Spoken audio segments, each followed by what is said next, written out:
offer other observations you have seen in terms of what enables you, what enables people that you work with, what enables people you see around you to promote and facilitate the best in themselves and in others, or any other aspect of leadership that you have observed. Well, I'd like to say something, particularly in response to what you were just pointing out, this drive to learn and to be better. I think that begins with an inner leadership that says, I'm okay as I am. It's a place to start. And other people are okay where they are. I think one of the first phases of my leadership in work came when I could say to myself, I don't understand this. I'm supposed to do this job. I'm supposed to do it this way, and I don't understand it. And from there, then being able to express in meetings, I don't understand that. Could you please go over that again? Now, in a corporate world of engineers, that is not favored. Let's just say it that way. It's not a favorite thing to say in one of those meetings, but it catches on. And then when it catches on, then everybody learns a lot more. Then everybody feels free to say that. Now everybody is learning something they didn't know before. We're finding out where our gaps are before we begin, not after we've already made the mistakes. And so, you're talking about the inner leadership. And I think that that's where a lot of that starts, is kind of recognizing and allowing oneself to be where you are, but knowing that you can improve from there. You want to learn, you want to go from there, but not having this overriding ego restriction that pervades everything. Well, so the beauty of what you're offering, Liz, is what can perhaps be described as leadership as radical honesty and transparency, and which, by the way, whatever I was describing about the learning engine for a team, unless somebody is at the table with that degree of honesty and radical transparency, we are basically bullshitting each other, and we cannot actually create and unlock that true learning potential, because we are, as we all know, and I've seen it in some of the most successful companies in the world, where people spend too much of their energy and time on defending and protecting and covering and hiding. The psychic exhaustion and the energy consumption on those behaviors take away from the potential to unlock how we can learn, how we can improve, how we can grow. And the second practice that you highlighted is leadership by inquiry. Because when you are at the table and you are prepared to frame an inquiry and say, can you go through this one more time? Explain it even slower so we can all understand. You just gave us all permission to ask, to inquire. That's leadership. And it's a relief as well. It's a relief. Well, so there you are. You're describing also leadership as a relief, leadership as a release of tension, leadership as a way of disarming and removing blockages. These are all facets of leadership, part of the algorithm, part of the operating system that we are exploring in terms of what leadership is. Removing blockages is part of that. Inviting people to discover their capacity and how they can contribute is part of that. This engine of learning you're speaking of is so much to do with self-leadership as well, because if I don't practice it with myself, it's not going to be effective with others, because they won't feel the truth of it.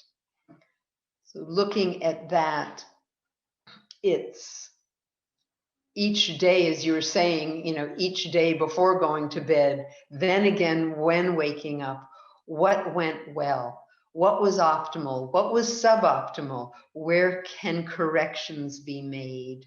And it really touches upon, I find, in the self-leadership respect, to do with one's own patterns and psychologies, blockages. So I want to bring one up that no one likes to talk about. Yet I find for me, it works for me, and that is to do with competition.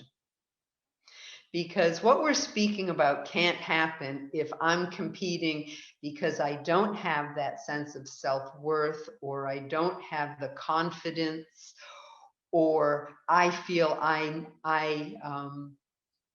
the ego wants to take over, let's say. So there's that self-competition, you can call it, which is healthy.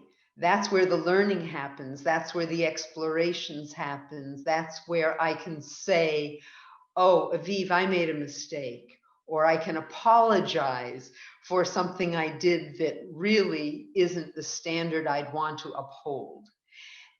And these are examples that if you can be alive and vulnerable with other people, it's a type of leadership, because you're showing them they don't have to put on airs, and that the task at hand, whether it be the relationship between two people or it be a project, is as important as what the end result will be, if not more important. That process between people, because that process inducts more intelligence that's needed to solve a problem, to find new ways.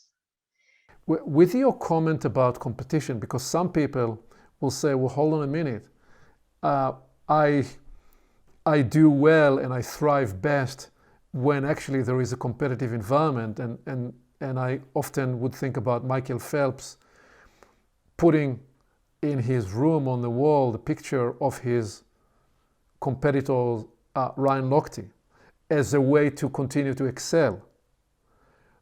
I think Jane, the distinction you're making is how when the competition locks you in being focused on the other person as a way that distance you from you, you lose the capacity to access your unique strength.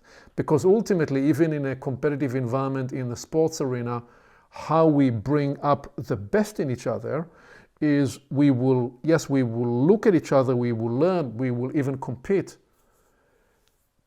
The way to engage competition in a constructive way is to unlock your inner potential. If you get obsessed with the other person, if you are grounded with, there is in the Rio Olympics, I think, this famous picture of another swimmer in the butterfly, and is behind Phelps, and he is making his move, and you can see that he's looking at Phelps. Phelps is not looking at anybody. He's just looking straight ahead, right? He is so focused on himself, his body, his move. So that's an example of being very driven by the competitive arena in a way that drives you even deeper into yourself. Now, obviously, most of us are not operating in the Olympic arena at that level, but there is something in that metaphor that is perhaps relevant. Yes, well, I have that as a personal experience with competitive swimming, where I always wanted to beat my own scores, my own timing. And I remember in college that I had teammates who got very upset with me because I was congratulating the person who beat me, who came in first and I came in second. And I had increased or decreased my timing, and I felt really great. And I'm going, she helped move me on. She assisted me.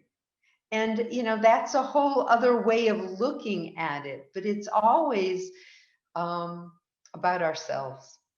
in that respect.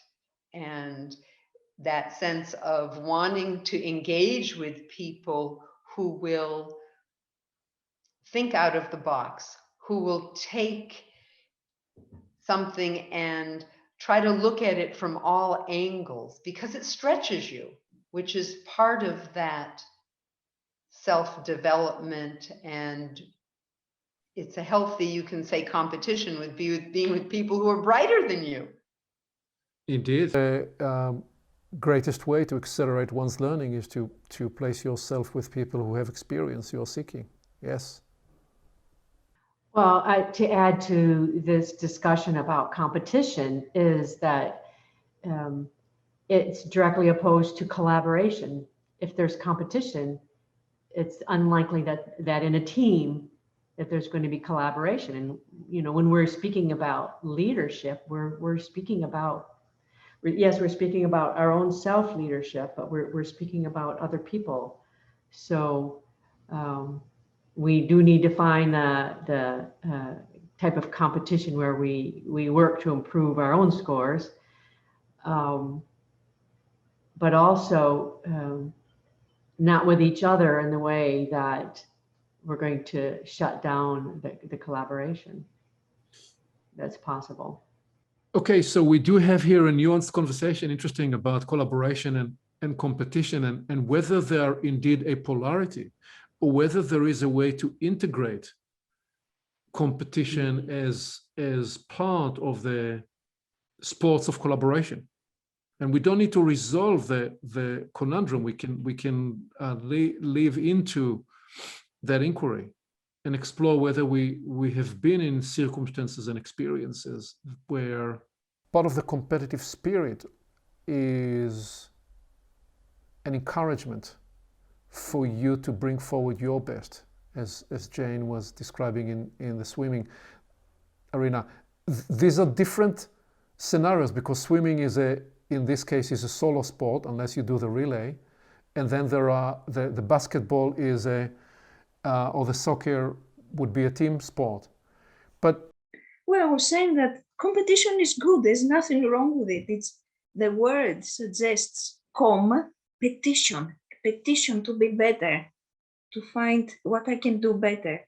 So what is sometimes unfortunate is what other people attach next to competition, like in order for you to be better, everyone else needs to be worse or lesser, or to put everyone down in your head so that you can win, which is not about competition. Competition is the spirit of trying and trying again and not giving up.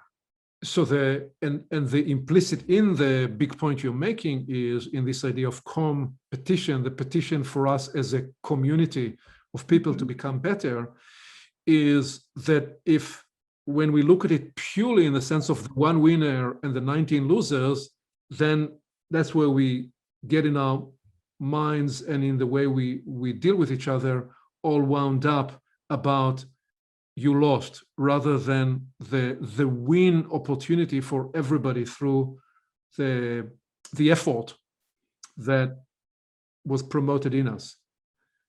And you're saying it's not the competition that's wrong, it's the psychologies and what we attached to competition that becomes an arrestation for people. Yes, and then in a way, no one would win in the end. But if we all feel good to play the game, to be in it, to participate, then competition is healthy. Competition gives, in a way, wings to the feet.